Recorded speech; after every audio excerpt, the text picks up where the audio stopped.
Okay, this is David, who says, we have friends who do not celebrate Christmas because they say December 25th is really a pagan holiday. While I agree that Jesus may not have been born on December 25th, he certainly was born as described in the Bible. How do I respond to them? Well, in a sense, tell them they're right. You see, the winter solstice a couple of days later was the shortest day of the year, and the pagans had something called Saturnalia. And it was a time of lawlessness because all the laws were suspended. And people, a bunch of singers actually wandered the streets naked singing.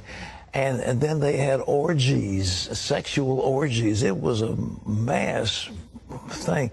Well, when the Catholic Church came along in Italy, the Romans and others didn't want to give up their holidays. So they said, okay, we'll Christianize it. And so they said, okay, we'll say the birth of Jesus was the 25th of December.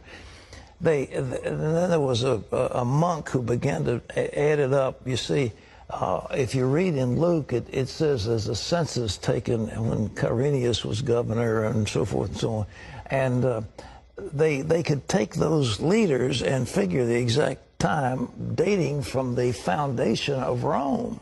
And that's when the dates were established. And so they get pretty close to the date.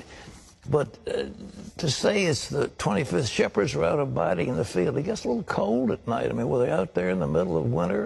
You know, I don't know. I've been out there on the shepherd's field on Christmas Eve. It's very nice. But it's cold. And nevertheless, I mean, what was going on? So all this business about mistletoe, pagan. Christmas trees, pagan.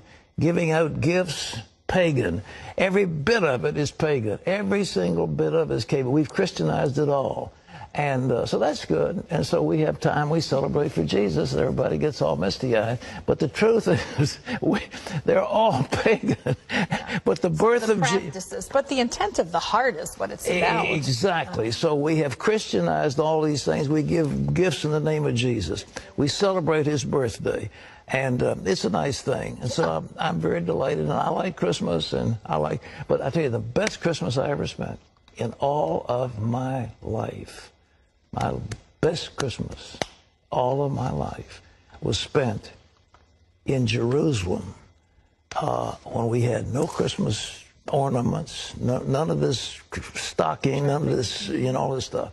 But on Christmas Eve, we stood in Shepherd's Field and we sang, "O little town of Bethlehem, how still we see thee lie." And the next day we had a service, and on Christmas Day we baptized about 50-some people in the Jordan River. That was a wonderful Christmas. Amen. All right. Okay, thanks for those questions. I hope I didn't shock you. I'm not being irreverent, but it's the way it is. So when you putting your tree up? Huh? I finally got one of those fake trees, and it's beautiful. It's already pre-lit, and you just plug those little joints in, stick it up, and plug them in, and all of a sudden you've got a riot of light. I like all the decorations. The Founder's Inn is just loaded with decorations. It's very pretty, but pagan. But all to celebrate Jesus. Yeah, but Christianized pagan. All right.